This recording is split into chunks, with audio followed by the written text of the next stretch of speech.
I sat in the dim light of the study, my fingers trembling as they clutched the DVD.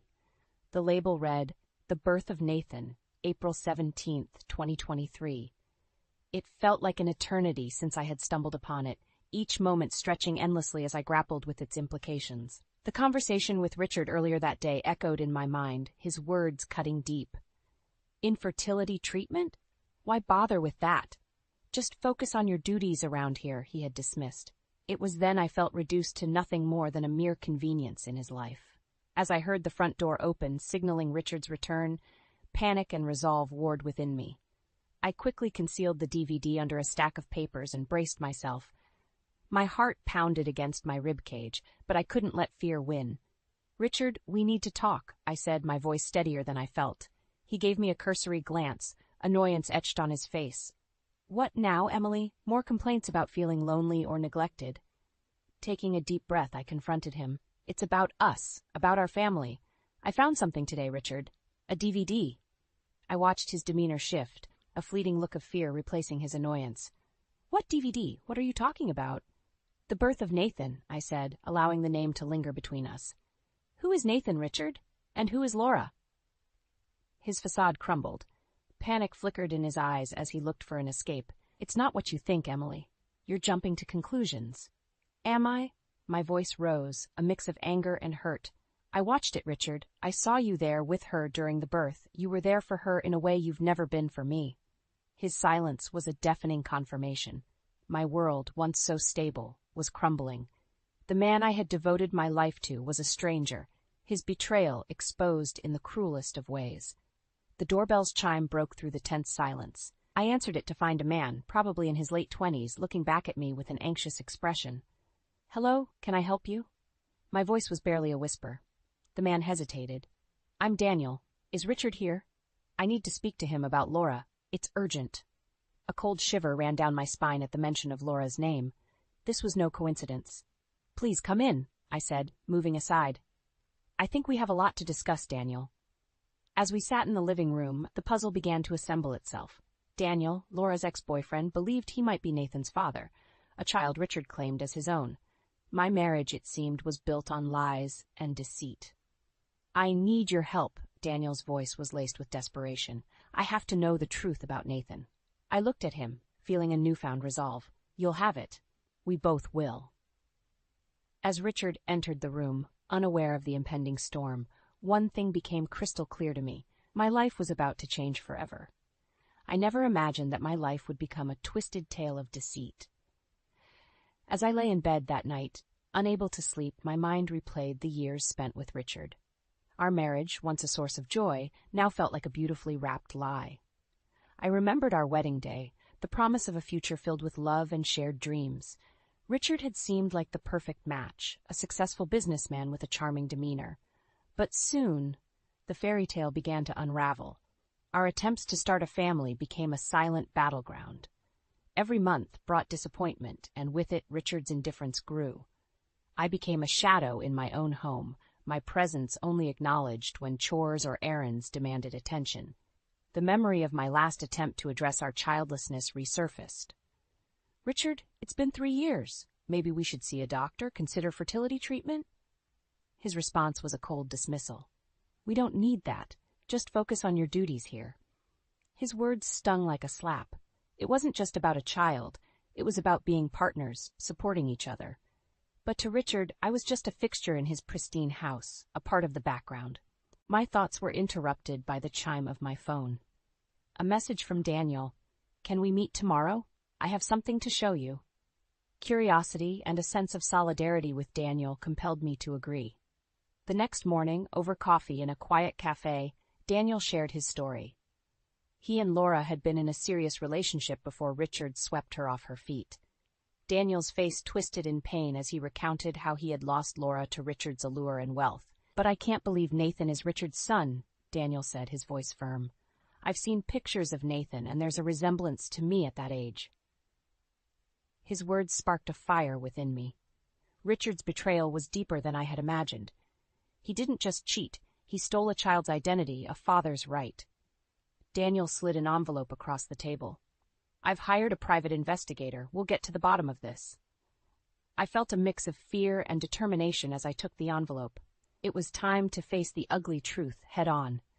And if Richard was indeed the liar and cheat he appeared to be, he would have to answer for it. Not just to me, but to everyone he had deceived. I returned home with a clear mission. I would no longer be the silent, dutiful wife.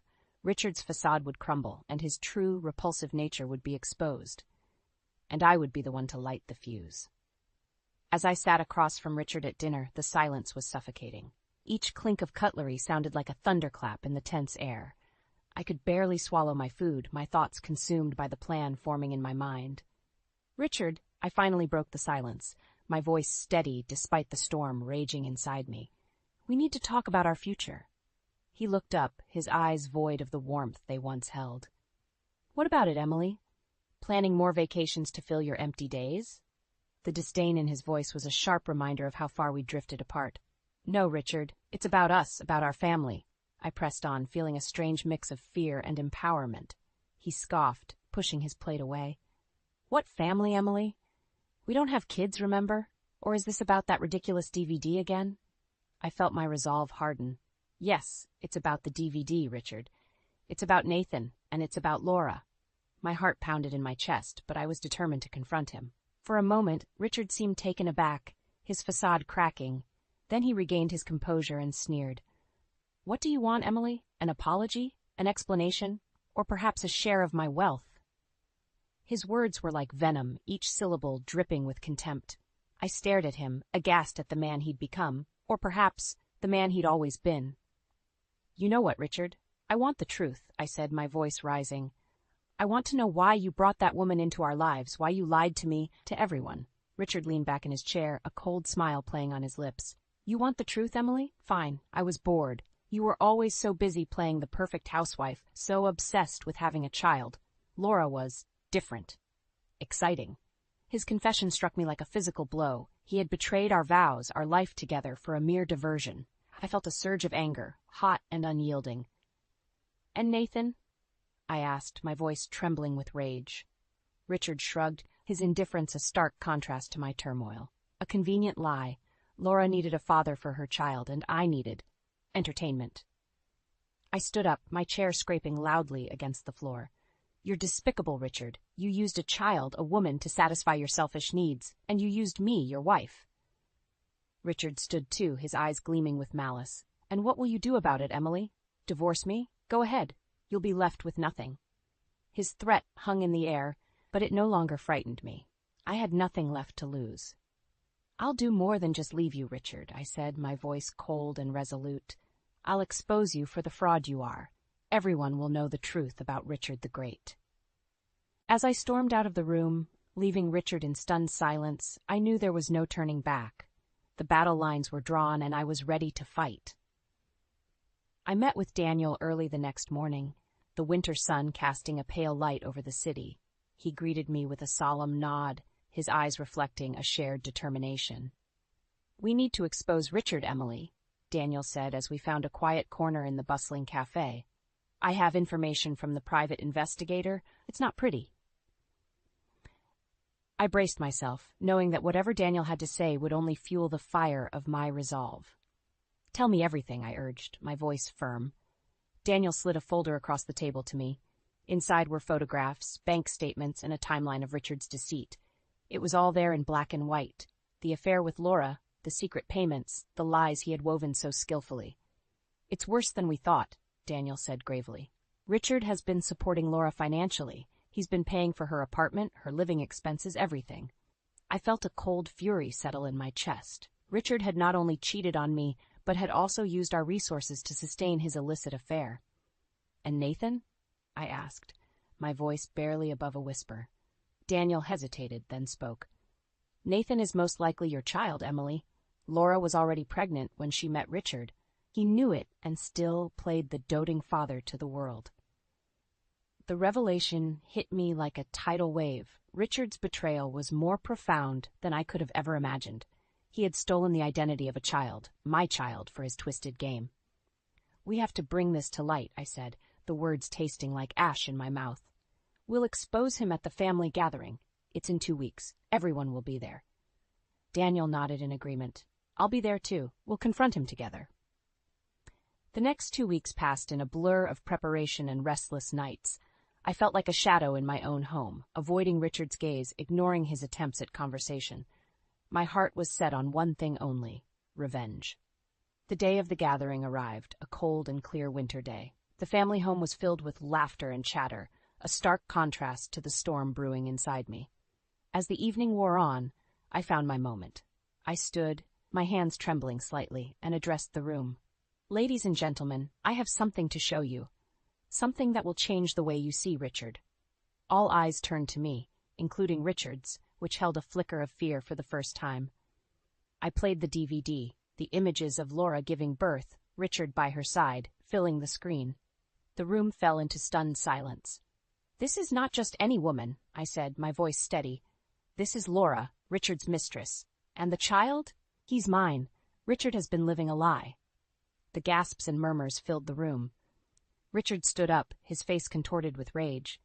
"Emily, what is this madness?" he spat out. "You're embarrassing yourself and our family." But I stood my ground. "No, Richard, the only embarrassment here is you. Your lies, your deceit, it all ends tonight." Daniel stepped forward, his presence a silent support. "She's telling the truth. I've seen the evidence. Richard has been funding Laura's life with his affair." Richard's face was a mask of fury and fear. "You'll pay for this, Emily. Both of you." But it was too late.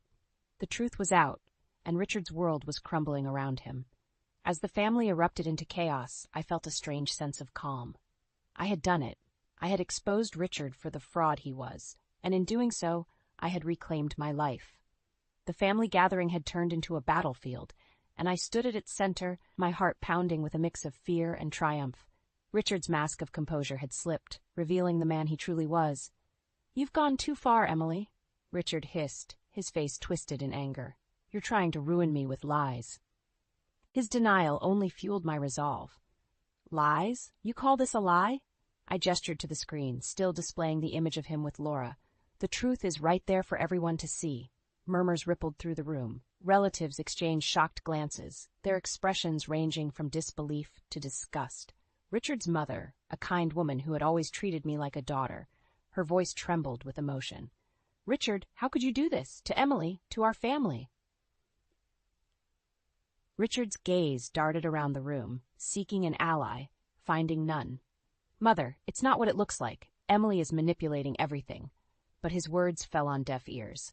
The evidence was overwhelming. The family's disappointment and anger were palpable. Daniel stepped forward, his voice steady. "There's more. Richard has been financially supporting Laura and her child, using family funds. He's been living a double life." The revelation sent another shockwave through the room. Richard's father, a stern man of few words, rose from his seat. "Is this true, Richard?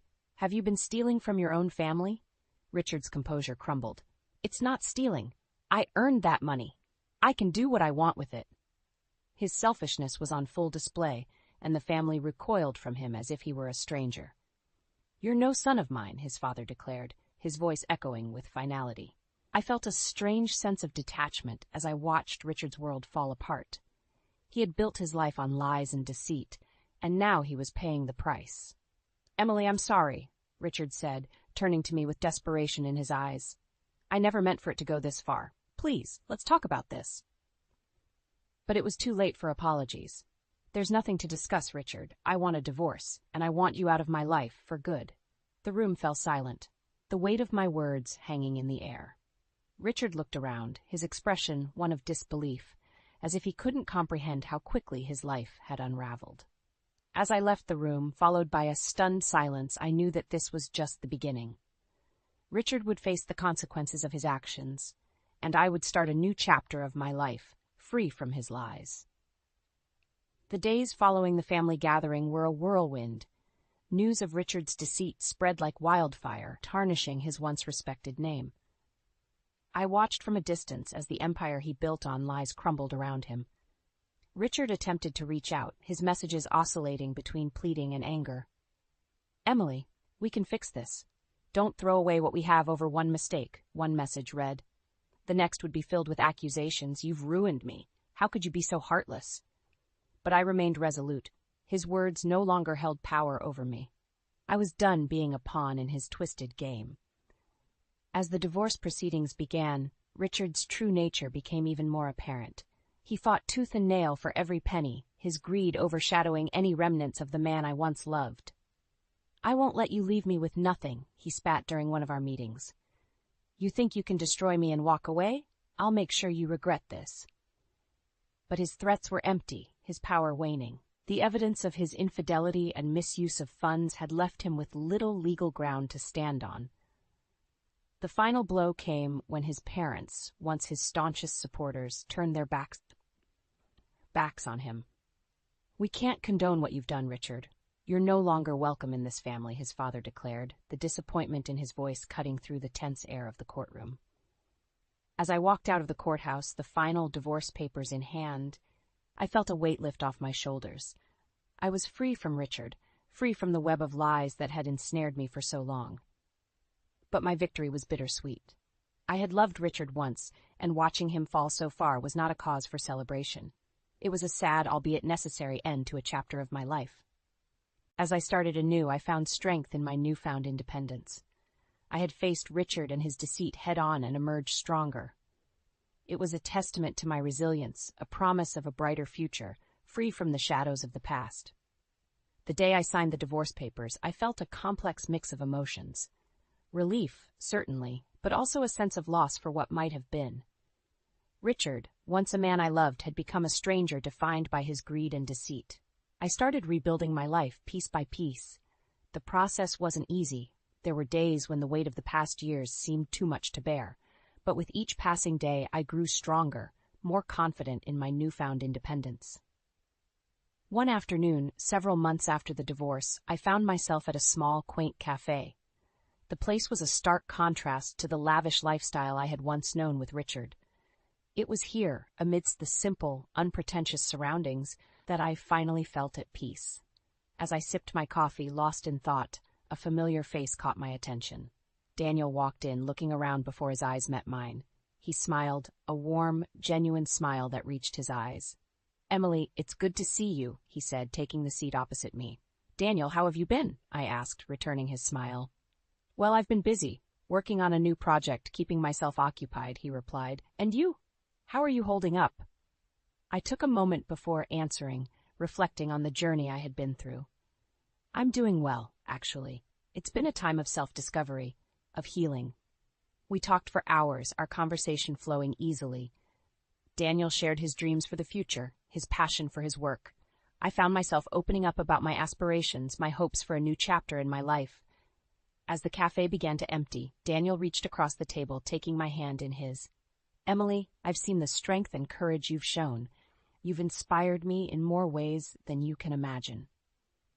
His words warmed my heart, and I felt a connection with him, a bond forged through shared adversity. "Daniel, I started, but words failed me." He squeezed my hand gently. "I know, Emily, and I'm here whenever you're ready to start again, to start something new, together." I looked into his eyes, seeing the kindness and understanding that had been absent in my life for so long.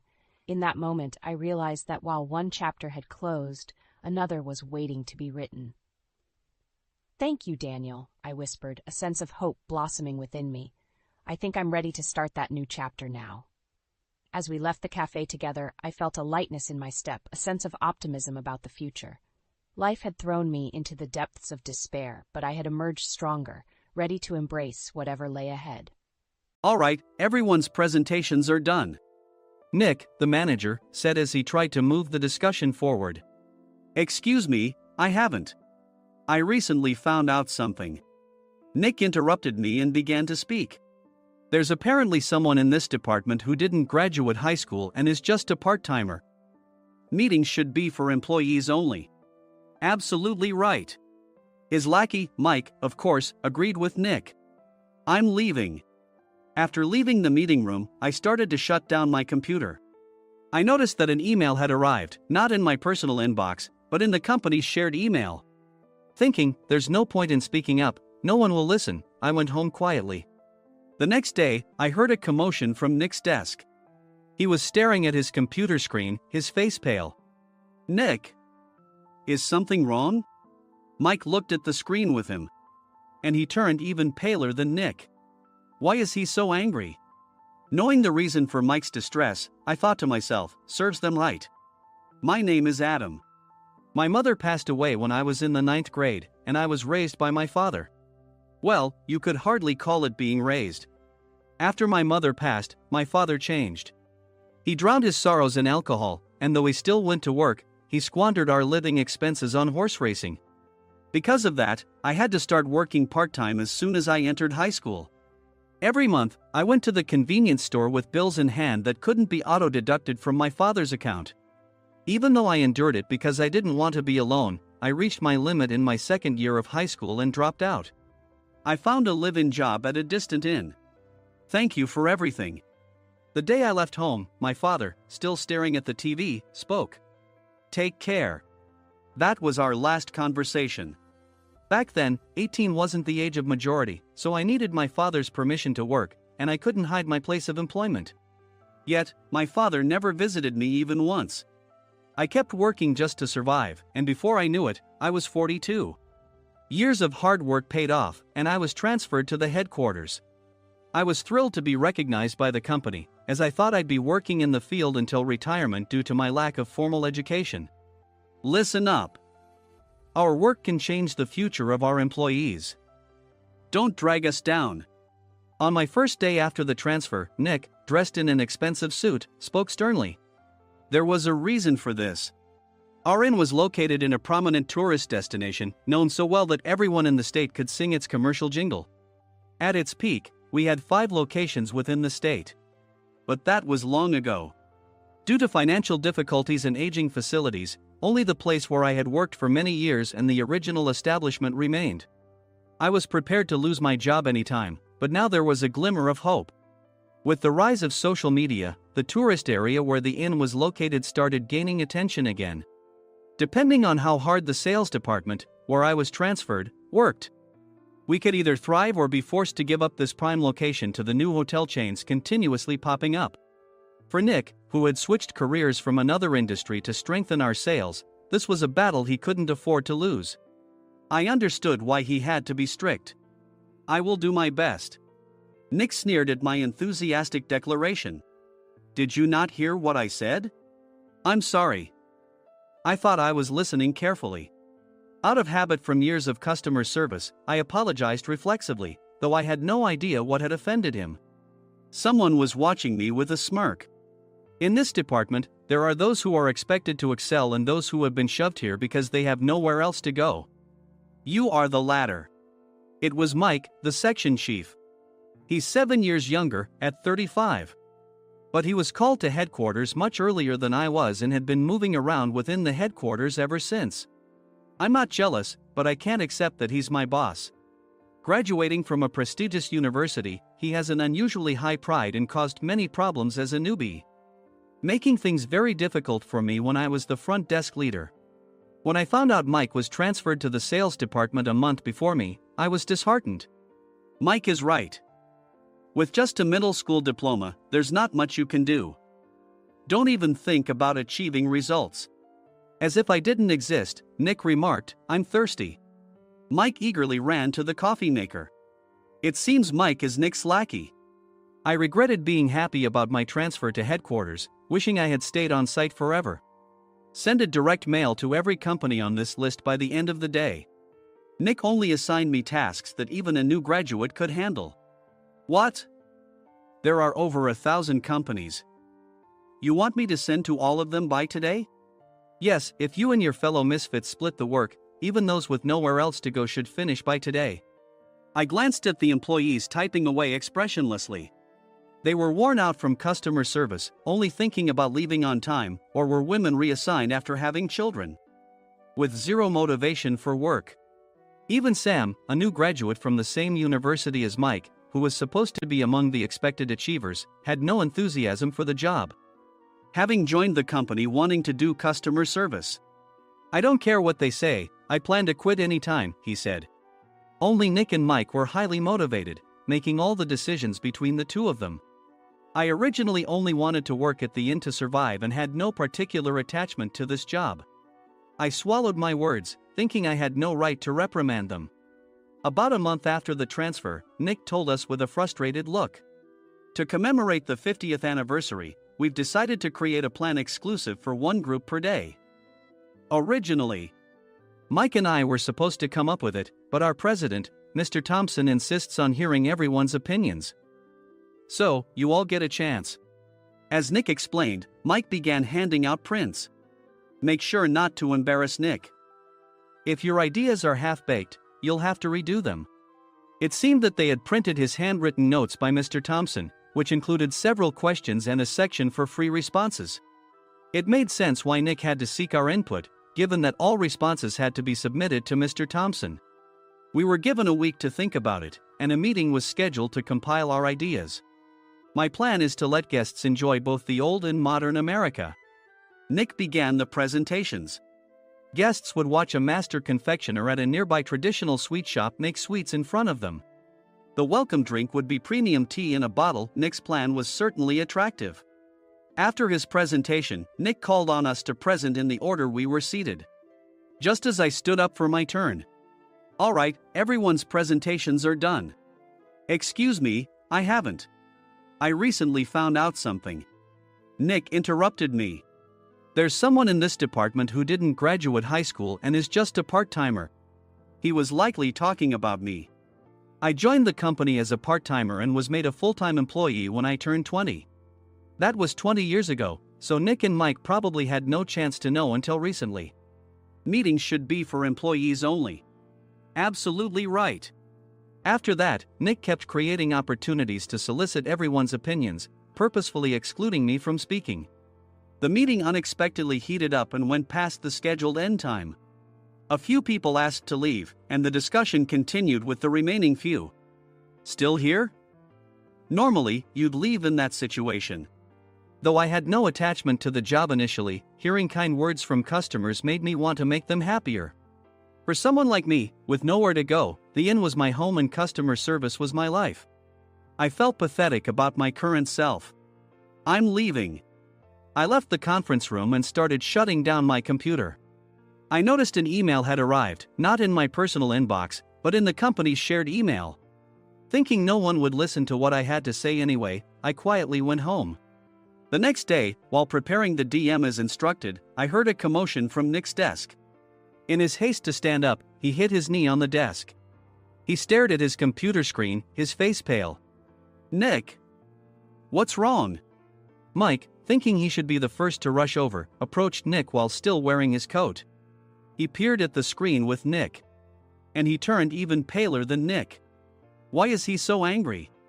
Who is responsible for this company? Nick, more irritated than ever, asked, and Mike answered without checking. Probably Sam. Sam wasn't there because he was attending a morning training session for new hires. Nick gave up on getting angry and returned his gaze to the screen. They were looking at an email that arrived right after the end of the working day yesterday. Apparently, no one, including me, had checked it before leaving. The email was from a large company that used us for their annual employee trips. The president and executives of that company also frequently used our services personally. President of the company, Mr. Mason himself, had declared that neither he nor his company would ever use our services again. Well, some companies cancel their employee trips or stop using our services due to financial struggles. Let's just move on. Mike kept wiping the sweat from his forehead with a handkerchief. Knowing why Mike was so agitated, I quietly watched their interaction. Do you know how much revenue we get from that company? We can find other guests to fill the rooms, but we'll lose the banquet costs, gift shop revenue, rental car fees, and more. Moreover, the gifts were supposed to be prepared by the traditional confectionery shop involved in Nick's proposed plan. If it's known that we incurred such a huge loss at this critical time, Nick's position in the company would be jeopardized. Nick took a deep breath, seemingly trying to calm himself. All right, Mike. Go to New York right now and apologize to Mr. Mason. What? You're coming with me, right? I have urgent work to do. I trust you, which is why I'm entrusting this to you. Please. Mike, believing Nick's sincerity, agreed with a determined look on his face, saying, Yes. That's Nick for you. Even if Mike went to apologize, Nick would shift all the blame onto him if the client didn't change their mind. Well, it was Mike's fault to begin with, so it served him right. About 3 hours later, Sam answered a call from somewhere and repeatedly apologized, saying, "I'm very sorry." Everyone watched to see what was happening. After ending the call, he informed Nick with a weary tone. When Mike arrived at the client's company, he only made things worse, further infuriating Mr. Mason. He was demanding, "Get his boss here immediately." It was no wonder Sam was exhausted, dealing with such a call right after returning from training.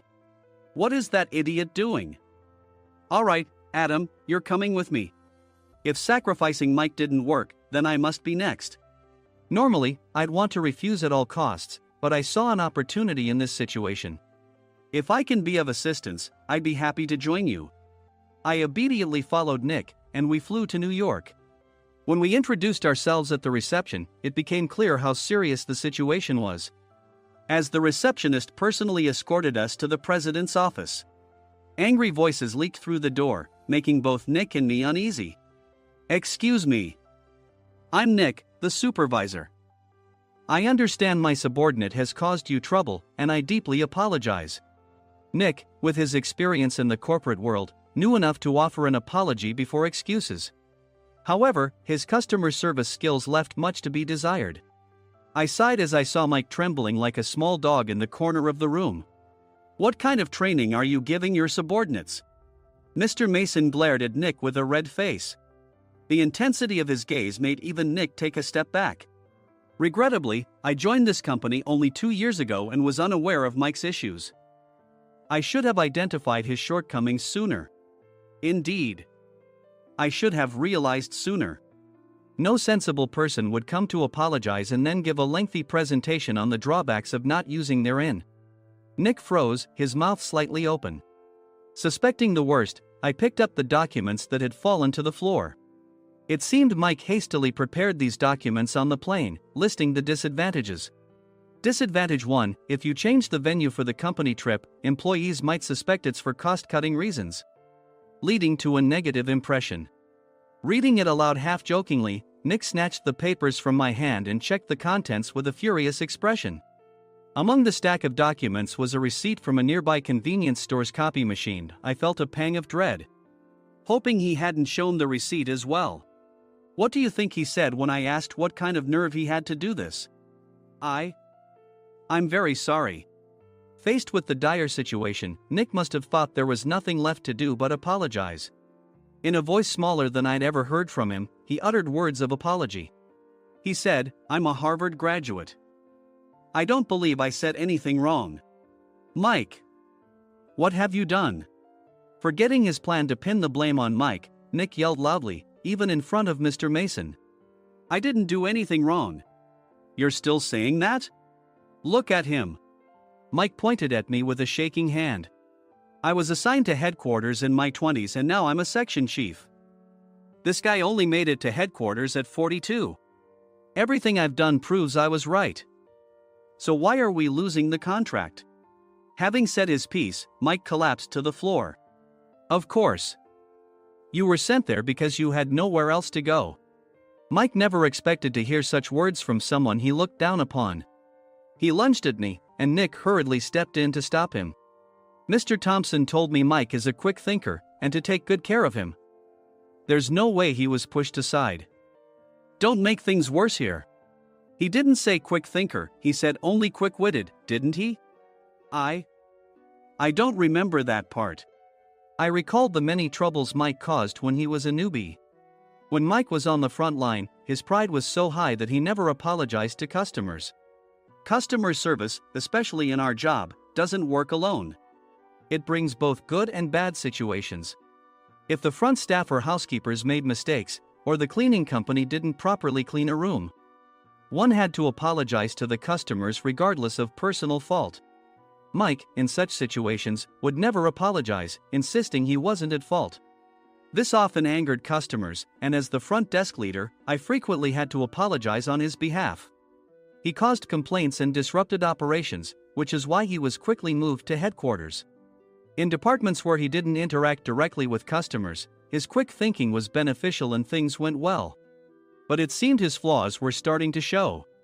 Corporate reservations are supposed to be entered into the system by the sales representative. But a quick check yesterday revealed that more than 10 items were missing from the client's reservation. The handover document clearly stated what needed to be prepared. Why didn't you enter it into the system? Why do we have to give them special treatment? Filling rooms near the banquet hall, setting up all the food in advance. Specifying the brand of wine, they're too demanding. No wonder he always angered customers, I thought, feeling a headache coming on. Grouping them in rooms near the banquet hall is for our benefit too. It makes it easier for the staff to set up beds and serve breakfast since everyone's schedule is synchronized. As for the other requests, Mr. Mason suggested them to lighten our load. I didn't know that. Nick finally seemed to realize that Mike was the one who had angered the client. What did you say to them? I just told them we wouldn't give them special treatment anymore. We shouldn't waste effort on things that don't bring in money. I was utterly exasperated at his lack of understanding of customer service. Of course, we shouldn't comply with unreasonable demands. But carrying over successful practices from past stays makes customers feel remembered and enhances their experience. Good memories encourage repeat visits. That's part of our job. I looked down at Mike, who was sitting on the floor. In our job, nothing is a waste. Mr. Thompson likely moved you to the sales department, hoping you'd finally understand this. How do you think he feels now that you've failed to meet his expectations? Mike, tears in his eyes, fled the president's office. I was amazed he still hadn't apologized. You have it tough, Adam. It's okay, we're all employees of the same company. I deeply apologize for this disrespectful incident. Especially after all the care you've shown us. If it weren't for you, Adam, I really would have stopped staying here. When I heard you were moving to the sales department, I was willing to reconsider if you handled it. Seeing us talk so amicably, Nick's face contorted. Do you two know each other? Adam's service is excellent. I always requested him specifically. Normally, we don't accept specific staff requests, but we made an exception for Mr. Mason, adjusting my shifts accordingly.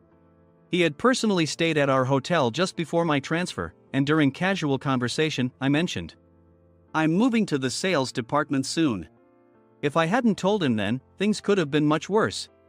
Please continue to take care of us. I look forward to it. On the return flight, Nick awkwardly offered me a can of beer. It's still working hours. Of course, I had no intention of forgiving him for a single beer. Nick might try to pin everything on Mike and avoid any consequences. While pondering this, a startling fact came to light. Nick, the tea bottles for the plan have arrived. I handed Nick a bottle labeled with our inn's name. They look good. What are you talking about? These are plastic bottles. I had assumed we would use the trendy, high-end bottling tea. But what arrived were ordinary plastic bottles of tea with customized labels. The only unique aspect was the label, which had the inn's name, making it look customized. Upon further investigation, I discovered that a substantial amount of money was set to be paid to the tea company. It was priced like bottling tea. Does this plastic bottle really cost $100 each? The tea inside is specially blended for us. The extra cost is for that. Wouldn't it be better to use another tea company? Or is there a specific reason we must use this one? As Nick continued to make excuses, I showed him a printed email. I informed the tea company's president, Mr. Mitchell, that we discovered irregular payments and he confessed. He said you two were high school classmates and planned to split the extra money. That idiot. Why did he confess? That's not important. You should worry about yourself, this could turn into a police matter. Opening the bottle cap, I suggested. How about calming down with this tea? It supposedly has a relaxing effect. Nick drank the tea frantically. In the following days, decisions were made about their fates. Mike was reassigned to the General Affairs Department, with no chance of transfer or promotion, as per Mr. Thompson's orders. As for Nick, since the payment to the tea company hadn't yet been made, he narrowly avoided legal trouble. Instead, he was encouraged to leave the company, and to avoid further complications, Nick submitted his resignation. Rumor has it that connections between HR departments have made it difficult for him to find new employment. Even though it was good to have those two gone, something unexpected happened in the sales department. Everyone became motivated and united in refining the 50th anniversary plan. In the end, my plan was adopted. We collaborated with the Tourist Information Center to provide personalized guides. The plan, tailored to the number of guests, was truly special for the 50th anniversary. Hey, is Adam's family coming to stay? I immediately booked that special plan for my family. Sam noticed it on the reservation list and quickly picked up on it. Yes, I'm inviting my father. That's great. I might invite my parents too. I lacked the courage to face my father just as Adam. But here, with the confidence Mr. Mason praised, I felt ready. The 50th anniversary plan was a perfect opportunity to reconnect with my father. I hoped to bring back the days when we could laugh together as we once did.